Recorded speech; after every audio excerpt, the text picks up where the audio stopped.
Monet, Renoir, Pissarro, Sisley, and Degas were following nature, as it was then called, in their painting. They were impressionists. They painted only what their eyes brought them. But was there reality behind the light waves reaching their eyes? After 1885, Monet carried this to its conclusion, and reality tended to become a dream. With Impressionism, the door was open for art to become the vehicle for modern thought. As reality became a dream, Impressionism began to fall apart. These men, Cézanne, Van Gogh, Gauguin, Seurat, all great post-impressionists, felt the problem, felt the loss of meaning. They set out to solve the problem, to find the way back to the reality, to the absolute, behind the individual things, behind the particulars. Ultimately, they failed. I am not saying that these painters were always consciously painting their philosophy of life, but rather that in their work as a whole, their worldview was often reflected. Cézanne reduced nature to what he considered its basic geometric forms. In this, he was searching for a universal which would tie all kinds of individual things in nature together. But this gave a broken, fragmented appearance to his pictures. In his bathers, there is much freshness, much vitality, an absolute wonder in the balance of the picture as a whole. But he portrayed not only nature, but man himself in fragmented form. I want to stress that I am not minimizing these men as men. To read Van Gogh's letters is to weep for the pain of the sensitive man. Nor do I minimize their talent as painters. Their work often has great beauty indeed.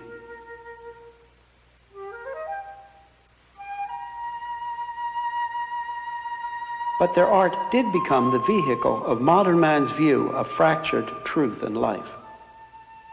As philosophy had moved from unity to fragmentation, so did painting. In 1912, Kandinsky wrote an article saying that insofar as the old harmony, that is, a unity of knowledge, have been lost, that only two possibilities remained: extreme abstraction or extreme naturalism. Both, he said, were equal. With this painting, modern art was born. Picasso painted it in 1907 and called it Les Demoiselles d'Avignon. It unites Cézanne's fragmentation with Gauguin's concept of the noble savage, using the form of the African mask, which was popular with the Parisian art circle of that time. In great art, technique is united with worldview. And the technique of fragmentation fits well with the worldview of modern man. A view of a fragmented world and fragmented man, and a complete break with the art of the Renaissance, which was founded on man's humanist hopes. Here, man is made to be less than man. Humanity is lost. Speaking of a part of Picasso's private collection of his own works, David Douglas Duncan says, "Of course, not one of these pictures was actually a portrait, but his prophecy of a ruined world. But Picasso himself could not live with this loss of the human. When he was in love with Olga and later Jacqueline, he did not consistently paint them in a fragmented way. At crucial points of their relationship, he painted them as they really were, with all his genius, with all their humanity. When he was painting his own young children, he did not use fragmented techniques and presentation." I want you to understand that I am not saying that gentleness and humanness are never present in modern art. But as the techniques of modern art advanced, humanity was increasingly fragmented. The opposite of fragmentation would be unity. And the old philosophic thinkers thought they could bring forth this unity from a humanist base. And then they gave this up. And the modern thinking has accepted fragmentation as a defeat, really. A defeat that human mentality, beginning from itself, can bring forth a unity of thought and of life. Now, by unity, what we mean is that which would include all of thought and all of life. And it can be achieved if indeed God has spoken and has not been silent.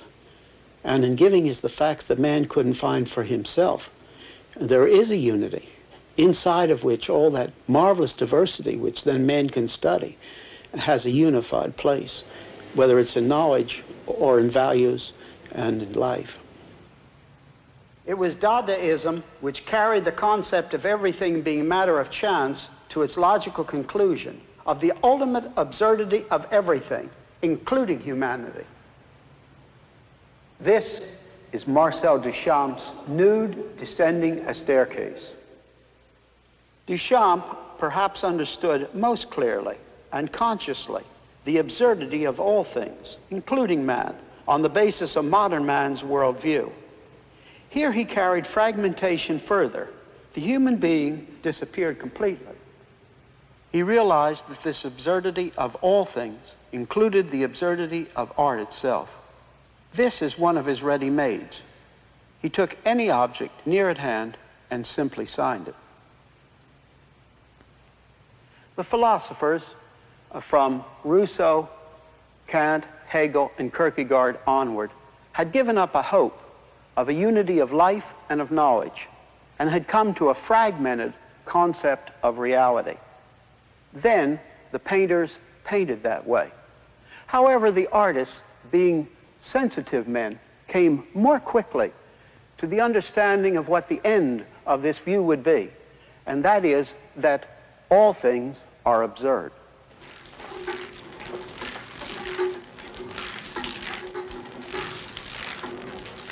The American Jackson Pollock is perhaps the clearest example of deliberately painting in a way that says all is chance.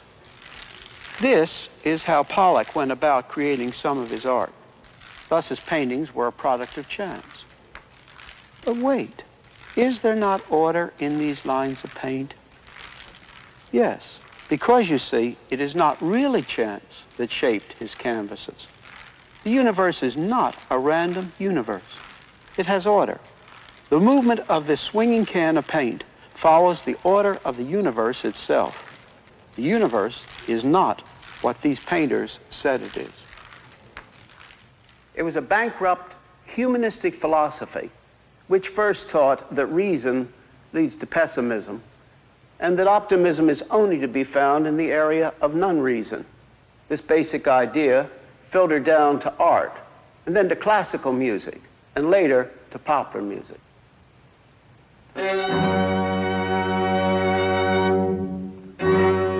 It started with Beethoven's Last Quartets.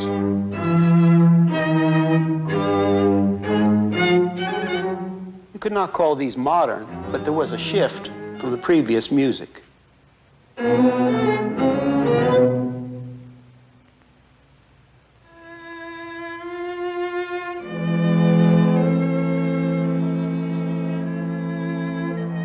In France, Claude Debussy opened the door for modern music.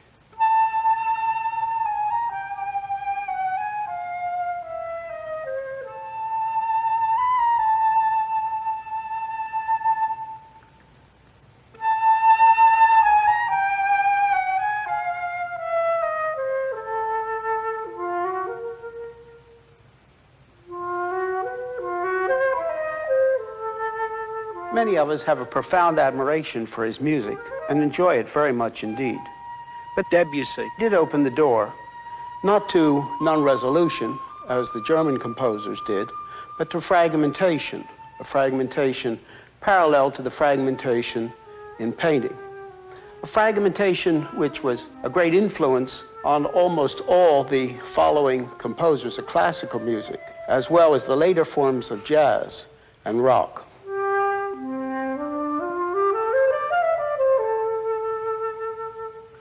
In Germany, after Beethoven's quartets, came Wagner and Mahler, then Schoenberg with his 12-tone Rogue.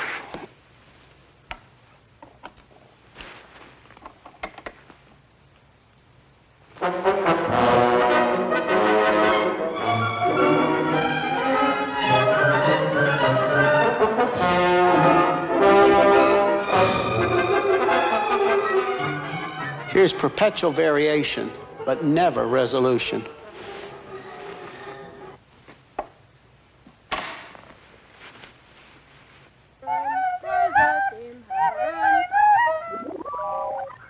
This is Karl-Heinz Stockhausen.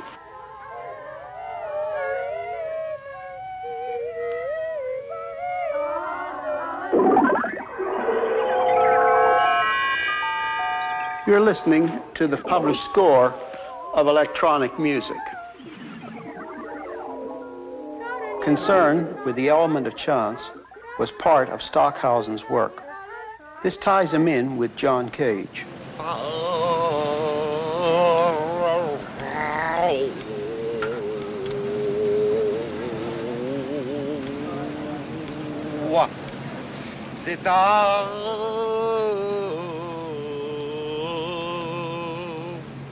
Cage believed the universe is a universe of chance. To express this, he produced music by chance.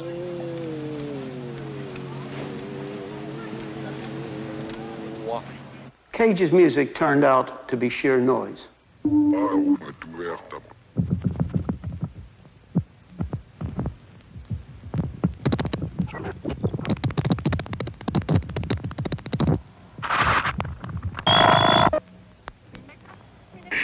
Significantly, he entitled this composition Music for Marcel Duchamp.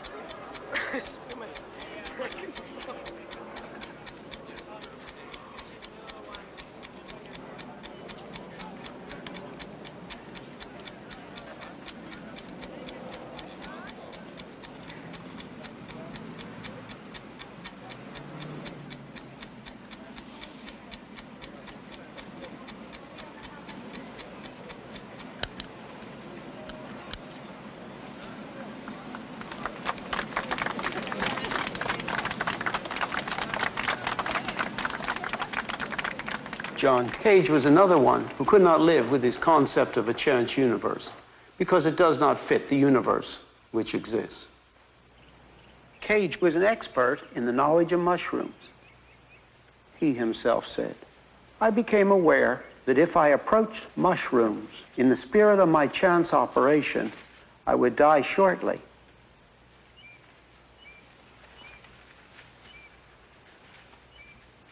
His theory of the universe did not fit the universe that exists. Why is the airplane carefully formed and orderly, and what Cage produced is utter noise? Because the airplane must fly in the universe that exists, and there are orderly flow lines in the universe that exists. The universe is not what Pollock in his paintings and Cage in his music said it was.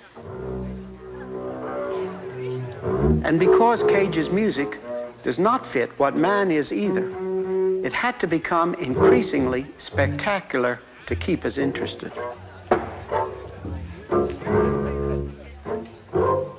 Hey! What a contrast to Bach, who had much diversity and yet always resolution.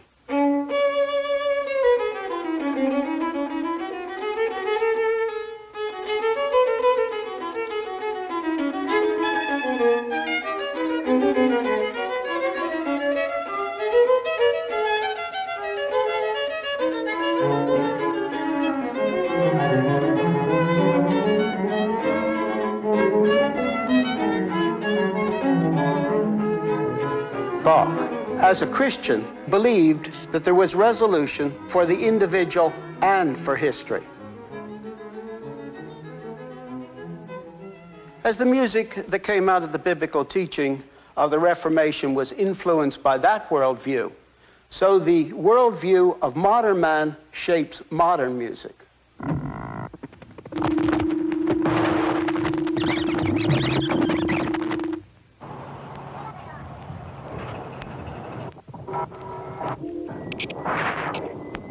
Is this still art? Is it not rather a bare philosophic intellectual statement, separated from the fullness of who man is and what the universe is, tending to be only a bare intellectual statement rather than a work of art? It often has become anti-art art.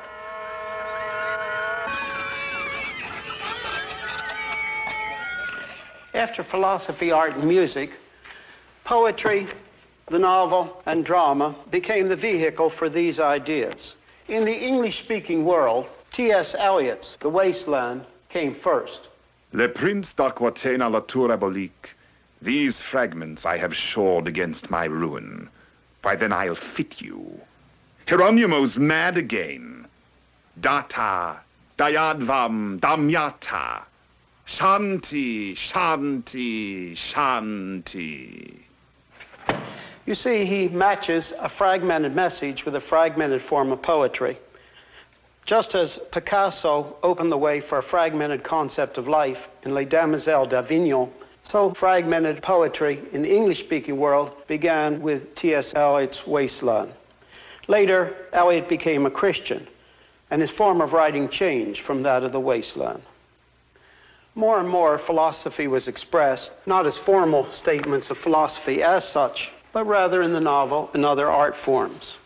Sartre wrote Nausea, Camus, The Stranger, and The Plague, and Simone de Beauvoir, L'Invité.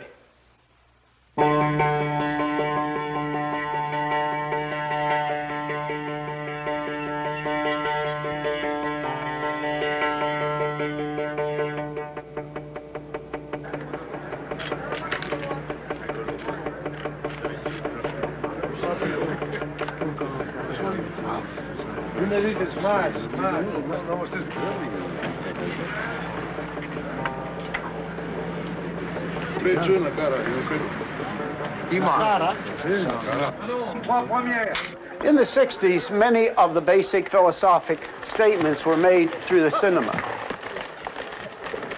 And being carried by the cinema, they reached a far wider circle of people than had ever been the case through painting or literature, let alone through the writings of the philosophers.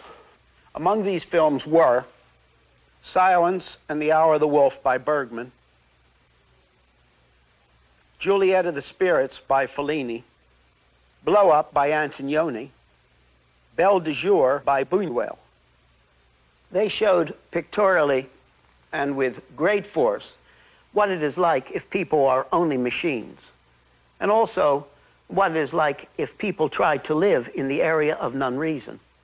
In the area of non-reason, there is no way to distinguish between right and wrong, or even between what is objectively true and that which is illusion or fantasy. A good example is Antonioni's Blow Up. The advertisement for the film reads, "Murder without guilt, love without meaning." In this film, there are no certainties concerning moral values and no human categories either. Blow Up has no hero. All one has is Antonioni's non-hero. All there is the camera, which just goes click, click, click, and the human factor has disappeared. Some of the films of that period went even further. The Last Year of Marienbad, Juliet of the Spirits, The Hour of the Wolf, Belle de Jour. They were saying something even more profound. They were saying that as modern man leaps into the area of non-reason to try to find his optimism without reason, that he not only does not have any categories for moral or human values, but he does not have any certainty upon which to distinguish between reality and illusion. Picture has a realistic line. They are no dreams. They are Fantasies of the spirit. There's no difference between the dream and the reality. Pronti a poco. Marisa, quando fai lui. Perché fai un po' di fantasia in quello che fate? Poi mi devi dire tutto, millimetro per millimetro.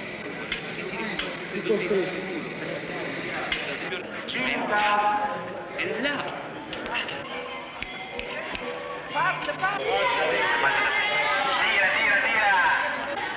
It is my only way to live in reality. You know, it's for a creature. I think that what he does is only reality. E urlate l'altalena dell'amore, tante volte dovete dire l'altalena dell'amore. Pronto? Come on! To don't give meaning to the reality means that you don't understand no more reality. And reality can appear also like a monstrum, things without any meaning. Bergman was a clear case at this point. He directed The Hour of the Wolf, where one cannot tell the difference between what is real and what is fantasy. Was what was being presented really happening, or was it in the mind of one of the characters?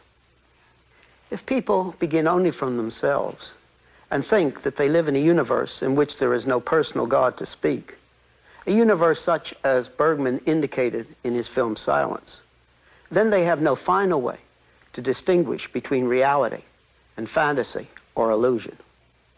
But Bergman, like Sartre and Camus, could not live consistently with his own position, and therefore the background music for the film Silence is Bach's Goldberg variations. Bergman said, "There's a small, holy part of the human being where music speaks." Bergman also said that while he was writing the script for the film Silence, that he had the music of Bach's Goldberg variations playing in his home, and the music interfered with that which was being set forth in that film.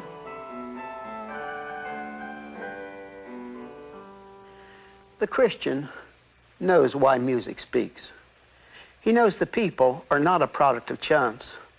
The people are made in the image of God. And on this basis, it is understandable that music is music to man. And because God has spoken in the Bible, there is not silence. And there are certainties concerning moral values and human values. And there are categories upon which to distinguish between reality and fantasy.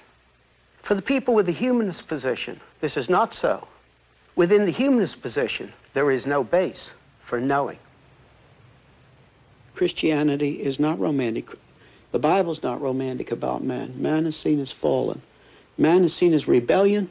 Man is seen as rebellious against God, with all the goodness of God and with all the knowledge he has, on one hand from the surrounding universe and its form and the mannishness of man, and on the other hand from the more detailed knowledge of the Bible and the revelation in Christ. Man is a rebel. And we know Christian does not romantically think that this can be just leapt over. But having said that, a Christian is not a pessimist. He's not a pessimist on two levels. First of all, history's going someplace. And a part of the Christian message is that Christ is coming back. And this is the final solution. But every Christian who really understands the Scripture, also every generation, he is waiting and fighting and struggling and doing all that he can, not only to see individuals become Christians, but the culture touched by these individual Christians.